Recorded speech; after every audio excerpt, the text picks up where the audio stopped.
Alors, grand merci à tout et chacun. Merci donc à nos millions de partenaires, vous l'avez constaté. Mais des fois, Kitty Banira, c'est l'ONG Assistance Humanitaire d'Urgence, une organisation pas comme les autres. Nous sommes très contents. Donc, à votre honneur, je suis avec Bintou. Déjà, vous la connaissez par cœur actuellement. Et je vous rappelle que Bintou aussi est mariée. Hein? Donc, elle est mariée il y a de cela, je crois, maintenant plus de 5 ans, elle est mariée.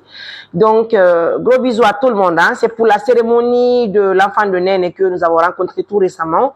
Nous voulons vraiment épouser, chercher une épouse pour lui. Très rapidement, prends ça pour moi. On tini ko bazen gesnel o bazen lokal ko 500 000 woni ko be yeyi men mo hande be accani men mo on tini donc c'est bien parfumé hein regardez donc haray ko o do njomba mo amen na bazen pakoti o wattato de pakoti men ngala ka men ko teddugal mo partenaire men Allah no wadi barke mabbe de la part de Tanti Kadiatou depuis les États-Unis d'Amérique. Elle me dit Mariam ko no mankani en kadi fi haaju men haray ko teddugal mo déjà minniyo Tanti Adama wonti be kamed en France adani en 300 000 filles en wado din on budi kesi yubbe wado on yubbe nga bazen on hibike haray o do bazen ko nyow do fi njombajo men on waawu do titireje dum do ko teddugal mo yo julbe Allah say kadi goddo go walli en hibi kadi feere suga makko nyowalen kadi gorko makko haray wada kon kala marana da har sitay wonen do ti njombajo on en joina be tide be foto wala nembe dine foto do haray ko teddugal mo kanyu ni dum do ko gesnel original jidin yo musibbe de la part de Tanti Kadiatou depuis Kamedem Amérique à votre honneur. Deuxièmement haray pat den kadi njombajo men ko do tirte ko musibbe woni na jomi subike mi subake taw njombajo wona mi sukoto ko Allah sukoto haray non mi de ti 39 joni en dara sonnale mi padden hawdi wo 39 nani min déjà mi padden hawrani nan ko yambi bi de musibbe oui ça fait plaisir on peut faire ça on peut aimer quelqu'un comme ça haray musibbe ko teddugal le modon donc haray wandi ngollon men hibi kadi pade ko njombajo do titire andi kameden ko VIP ko wonani VIP Allah no wadi barke men. Tellement que Dieu nous protège, tellement que nous avons de la valeur, les partenaires vraiment nous donnent de la valeur.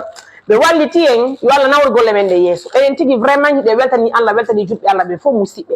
Regardez le bonheur pour une famille, tu ne s'attendais même pas ça musibe. Meden jarni yo meden salmini yo meden weltani yo musibe.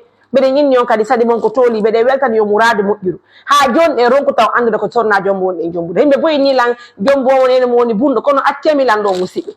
Donc ngani se ngini en jomba yon hara charge mon beedi ke kadi hor ko beedi ko go o wata yaade watta biro makko dum ko go immengel si o yeyi tawsi nene gorko ko nene debbo feppay suudu otru chambre ko to ko do chambre salon dabbude kanko mon ko se occupe chambre bobo ko don kono be warata dum no fu kare ko narante fimu te kadi se ngini en jomba yon dum peri hammi kadi ko ne watta musibe joni non sayde mapi fino mariage gorko kadi hebi den piji di say ka da ko ne sotta valise ko ne defata piji ni fo ko ne kadi watta laccire ko nande musibe ara exact ko ngari ka jomi de wadi su piji ni soke jemo do musibe c'est à vous de nous aider de faire le choix meden todi yo balla meden jarni yo meden weltani yo dum ko wonde wade do foko fi Allah wonde wad Allah watani ni su nyande jango musibe meden jarni yo mojjade haray la cérémonie c'est dans vos mains, c'est dans les mains de tout le monde. Et puis, où la huile de Mourano, quand je vois mes tatas m'appeler, Mariam, quand il faut que tu bandes la moi si je t'envoie tel montant. Tellement que mes tatas ont de la valeur. Nos tantes, moi je vous dis, hein, quand je pleure là, mes partenaires vont pleurer. Quand je suis contente là, mes partenaires pareil. C'est que c'est mi hoti gasudu. Mi ne mi de me repose. Oh là là. C'est pas possible. Il y a pas de j'ai des tatas. Si le note dit la me répondre, oh non, non, c'est tout un problème. Le note de la me répondre. Mais tu m'as au téléphone, même 1 heure, 2 heures de bataille. Oh non, je ne vous même pas, hein. Franchement, j'ai des tatas de valeur. Quand c'est pas Mariam seule qui décide quoi, en fait. Vous comprenez donc le choix de l'épouse de l'autre côté là. C'est dans vos mains. C'est dans vos mains, là-bas, là. Faites le choix, vous me revenez, non, là, non.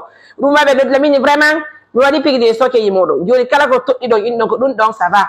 En quand même. Par exemple, l'enfant, on est le bundo. Aujourd'hui, je l'ai fait venir au bureau. Mini Rugi Bintou de changer avec elle. Mais yota, comme yota, parce que pigi din deuga wana wala daba quoi ça y est ko do wonda wondi ko adna la kartaro de ngala yo modju hara ko tezu gala mo musi me de salmini me de jarnion hara musi be wandi do non undo do ko fi nyoma o meden bazen gesnel ko dum do titirte yubbane mo mbudi din yurdi din kamede France me ne welti nani me de salmini yo nan ko junga foli. Imaginez-vous, yontere ko yude nde be ngure hi de jombande o sagata munyallo mo ina musibe tabbe barki mabbe men bennan mo be me yo yanga no mawdo mo fiyo hebu jango kanyum kadi mojjere en tout cas me de welti gros bisous je vous embrasse prenez bien soin de vous mes amours au revoir.